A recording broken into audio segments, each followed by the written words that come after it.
Esta minha fala é apenas uma tentativa de convencimento. Creio que há duas maneiras de convencer as pessoas. A primeira é construir uma série de argumentos de modo que, ao final, o ouvinte seja levado a uma conclusão esperada. A segunda é começar pela conclusão e argumentar explicativamente sobre os porquês da conclusão. Optarei pela segunda forma, embora esteja ciente de que começar pela conclusão pode gerar comportamentos emocionais de modo que até atrapalhe o entendimento das argumentações.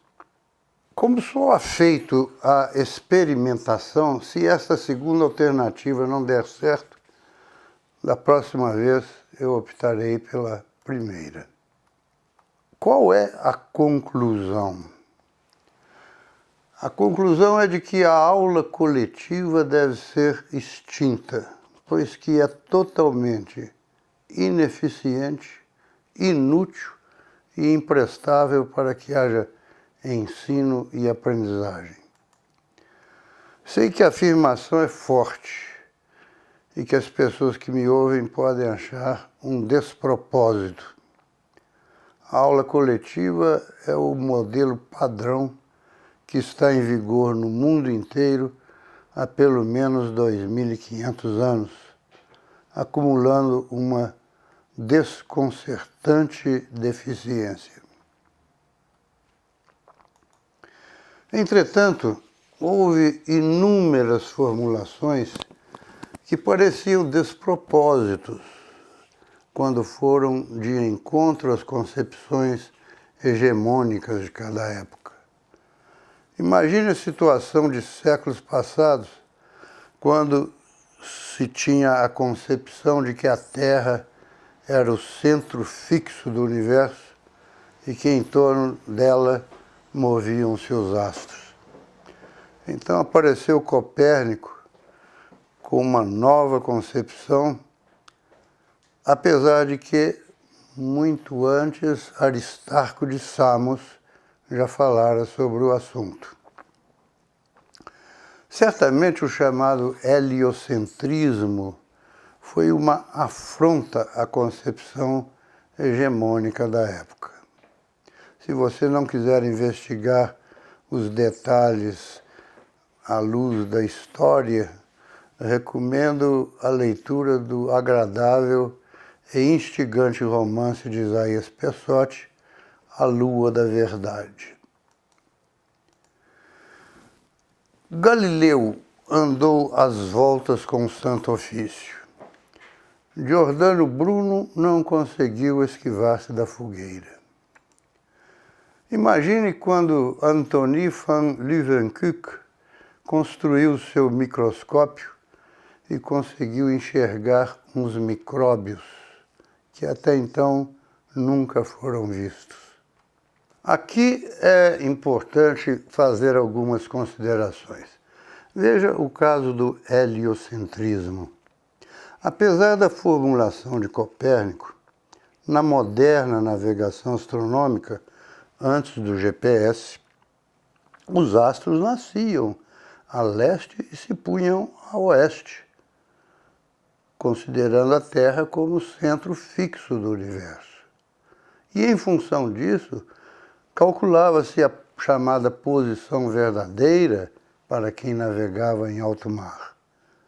O procedimento dava e dá certo. Copérnico não imaginava que muito tempo depois apareceria a NASA e os seus empreendimentos siderais dão certo em função de outras formulações. Antes do microscópio e dos consequentes micróbios, muitas doenças eram atribuídas aos demônios que se apossavam do corpo. Contra os demônios, nada efetivo se poderia fazer, mas contra os micróbios, a biologia pôde obter algum sucesso.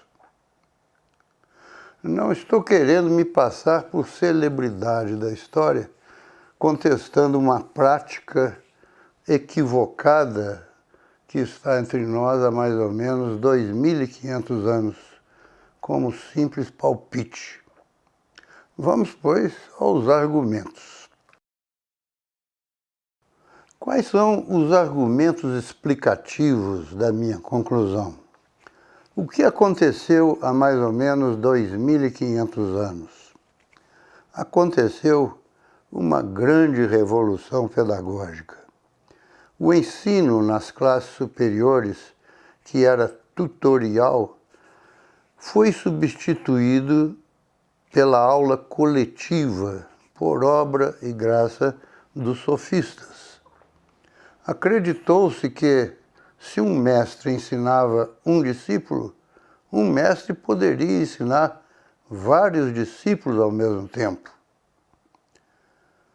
Tudo isso aconteceu na base da crença, pois naquela época não havia uma ciência que pudesse ajudar. Nestas imagens, vemos duas situações. A primeira, uma situação emblemática, onde se diz que Alexandre foi tutorado por Aristóteles, então ensino tutorial, que passou a ser aula coletiva. A história da educação, misturada com a história do ensino, é um elenco de descontentamentos. Sempre apareceu um estudioso cidadão para dizer que algo não vai bem, ou que algo não ia bem, e que era preciso fazer isto ou aquilo. Mas ninguém suspeitou de que a aula coletiva fosse ineficiente. Veja bem que a questão de interesse não é a filosofia dos sofistas em oposição a outras filosofias. A questão de interesse é a efetividade do método de ensinar a enciclopédia. Não vou aqui detalhar cada contexto, pois, além de ser uma tarefa imensa, imagino que os ouvintes sejam pessoas cultas e conhecem os detalhes de cada época muito melhor do que eu. Mas, se observarem, nunca se registrou na história da educação e do ensino alguém que tenha dito: vai tudo muito bem no melhor dos mundos, nada precisa ser mudado. Em resumo, na Idade Média, Alcuino de York foi contratado por Carlos Magno para planejar o sistema de ensino no seu reino. Ali nasceu a também equivocada organização do ensino em disciplinas, o trivium e o quadrivium. E a escola palatina era coletiva. Apareceu Comênios, que propôs que se ensinasse tudo a todos e ainda ganhou a paternidade da didática. E a escola era de aula coletiva. Apareceram os padres jesuítas, especialistas em administrar colégios de aulas coletivas.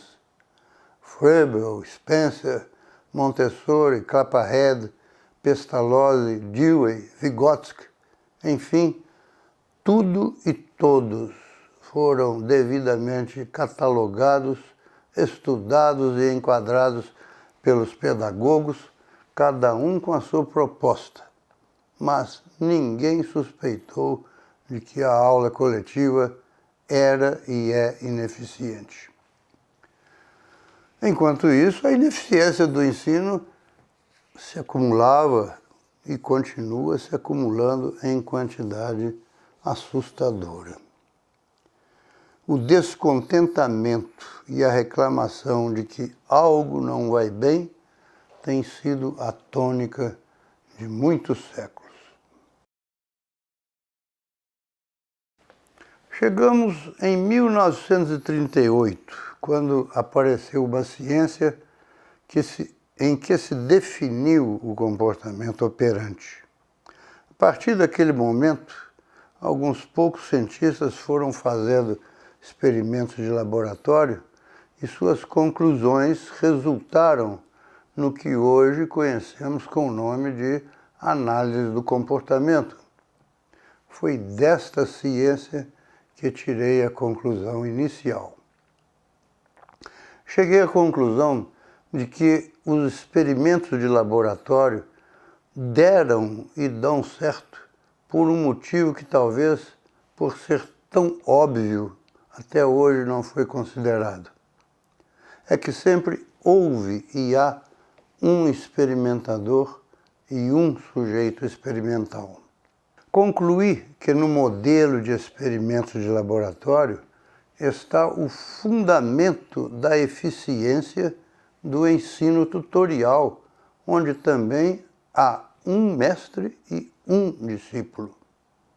Cheguei a inventar uma terminologia para expressar a relação entre experimentador e sujeito experimental, ou entre mestre e discípulo, a geometria da relação. No ensino tutorial, a geometria da relação é 1 para 1, tal como no laboratório de comportamento operante. Nestas duas imagens nós vemos o experimentador olhando para o sujeito experimental e o tutor e o discípulo na mesma relação de 1 para 1. O mestre-tutor está numa geometria de relação com o aprendiz favorável ao ensino eficiente. Ele tem a possibilidade de reforçar imediatamente as respostas do discípulo em aproximações sucessivas, de modo que assim ele constrói o repertório de comportamentos terminais desejado. A história da educação registra, nas palavras de Marrou, que o ensino ocorria numa atmosfera de comunhão espiritual criada pela ligação ardente e muitas vezes apaixonada entre discípulo e o mestre, a quem se entregou, sobre quem se modela e o qual o inicia progressivamente nos segredos de sua ciência e de sua arte. Entendo que essa atmosfera de comunhão espiritual é a contingência em que ocorre o que hoje chamamos de reforço positivo, sobretudo os generalizados. A geometria da relação no ensino tutorial é representada por uma seta de duas pontas, pois a interação vai e volta, tal como no laboratório. O humorismo retratou bem a situação experimental típica, quando um rato disse para o outro: "Todas as vezes que aperto esta alavanca, o camarada me dá uma pelota de comida. Ele já está condicionado." Apesar da mudança generalizada do método, o ensino tutorial sobreviveu em alguns setores e a sua eficiência pode ser observada sem necessidade de se fazerem ilações. A evidência é direta. Por exemplo, na música, na execução de alta qualidade, sempre houve um tutor e um discípulo. Aqui, por exemplo, vemos Tatiana Vassilieva como uma violoncelista de sucesso. Ao lado há uma lista de professores, tutores, desde quando ela começou com 6 anos de idade, até chegar no último, que foi David Asgeringas,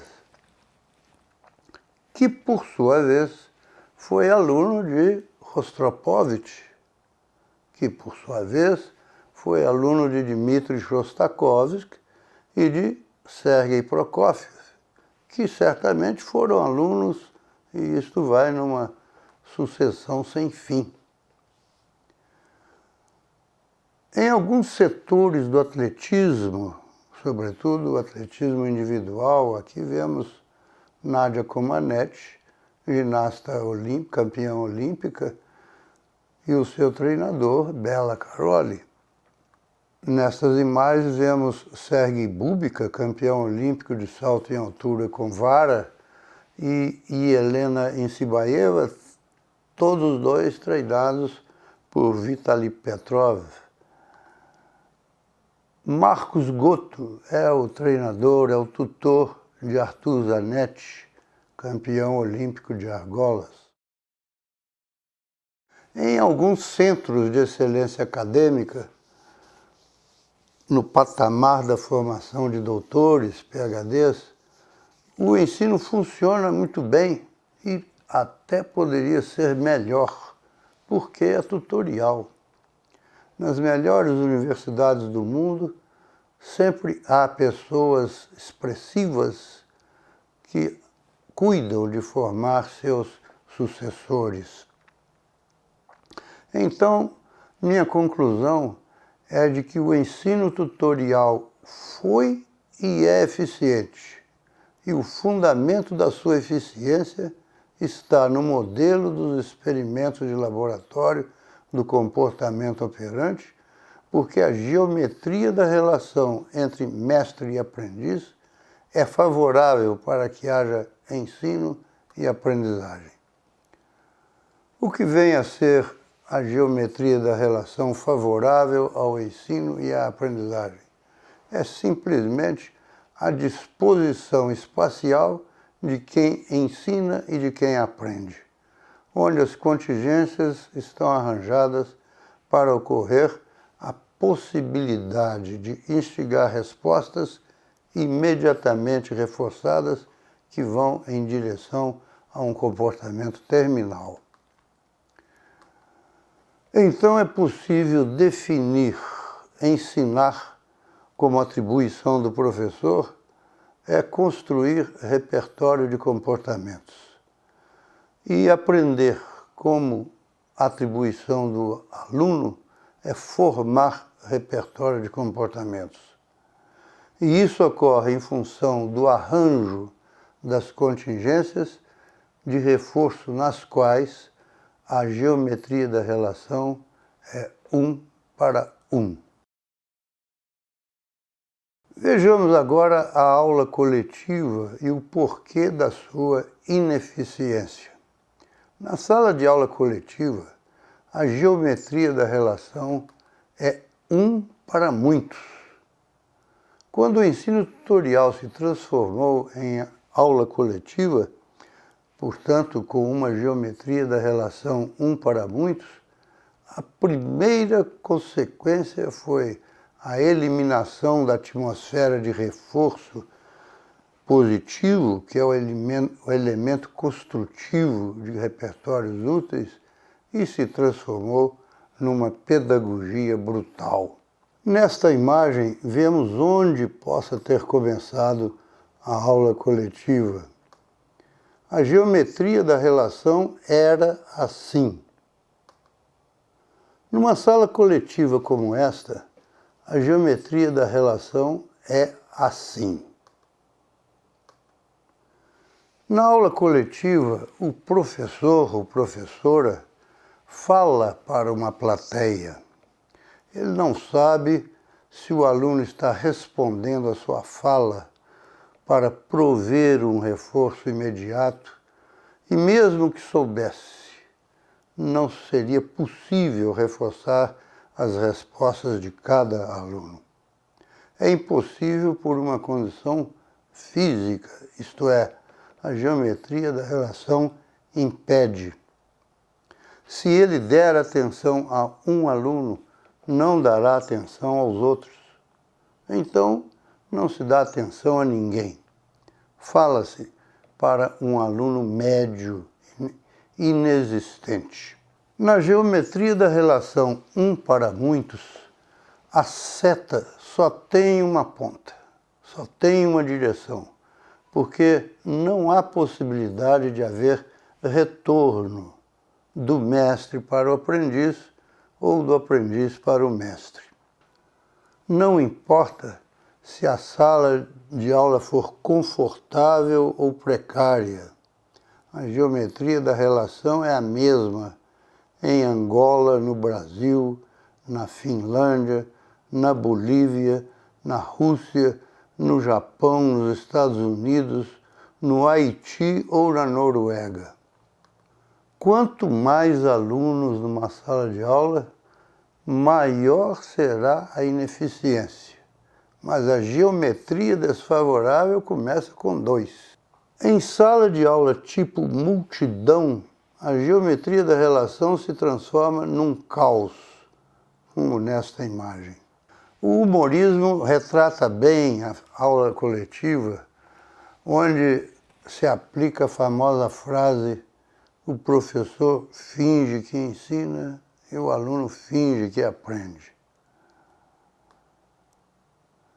Assim como no modelo dos experimentos de laboratório que deram certo e contém a geometria da relação favorável ao sucesso e à eficiência do ensino tutorial, o mesmo modelo teria que fundamentar a ineficiência do ensino coletivo. Bastaria que se mudasse a geometria da relação, favorável para uma desfavorável. Por isso fizemos um ensaio experimental, talvez pela primeira vez, quando ao experimentador deu-se a tarefa de modelar 7 sujeitos experimentais ao mesmo tempo. No prazo de 50 minutos, ele não conseguiu modelar nenhum rato. E ainda disse: é impossível. Eis a diferença da geometria de relação. Imaginem se fosse 30 caixas experimentais.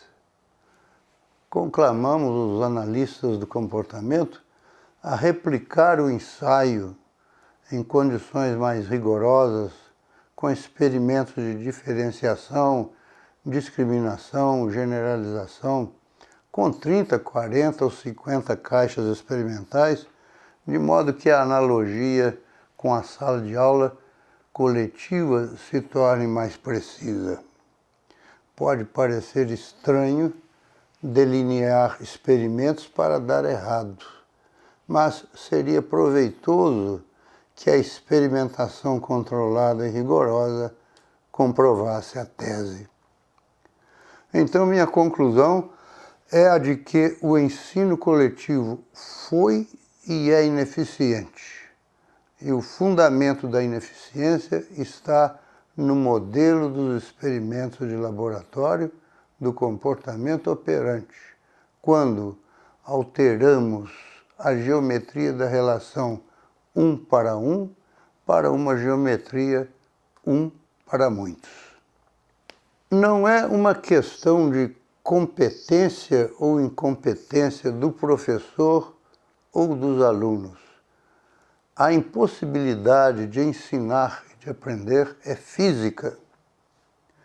É provável que professores que tenham outras concepções sobre o comportamento continuarão pesquisando suas deficiências e as dos alunos entre variáveis que não são determinantes da aprendizagem, ou no vasto elenco de variáveis fictícias e inacessíveis, mas então nada de efetivo acontece ou acontecerá. Há outros argumentos que demonstram a ineficiência da aula coletiva. Por exemplo, se abordarmos a questão da aferição do ensino ou da confusão que se faz entre ensino e educação. Vale a pena aqui ler uma passagem do mestre Skinner, a sua Tecnologia do Ensino, quando disse: ensinar pode ser definido como dispor de contingências sobre as quais o comportamento muda. As contingências relevantes podem ser melhor analisadas estudando o comportamento de um único estudante de cada vez, em condições cuidadosamente controladas. Poucos educadores estão cônscios da extensão em que o comportamento humano está sendo examinado em disposições desta espécie. Mas uma verdadeira tecnologia do ensino está surgindo. Começa a sugerir alternativas eficazes que podem substituir as práticas aversivas que tanta confusão têm causado. Note bem que este texto foi escrito em 1968, há quase meio século. Se Skinner apenas sugeriu que se estude o comportamento de um único estudante de cada vez em condições cuidadosamente controladas, não será para levar essas conclusões para a sala de aula coletiva, pois que lá nada adiantaria. Se ele não disse com toda a força das palavras, ousamos dizer que se a aula coletiva não for extinta, a ineficiência generalizada continuará prevalecendo e o custo desta ineficiência tem sido muito alto em todos os sentidos. E quase terminando o livro, Skinner fez uma advertência sobre a qual mudei algumas palavras. Não é possível melhorar o ensino pelo simples aumento dos recursos a ele atribuídos, pela modificação da política do ensino ou pela reorganização do sistema. É preciso melhorar o próprio ensino. Nada que não preencha as condições de uma tecnologia do ensino resolverá o problema.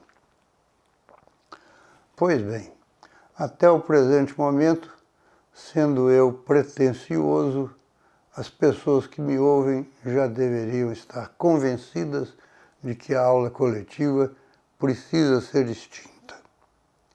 Pode ser, no entanto, que a argumentação tenha sido muito sumária para provocar o convencimento. Mas, pelo menos, a questão está posta. Aqueles que se convenceram certamente perguntarão: o que fazer? O que ficará no lugar da aula coletiva? Adiantamos que temos uma proposta que implica uma mudança radical e completa.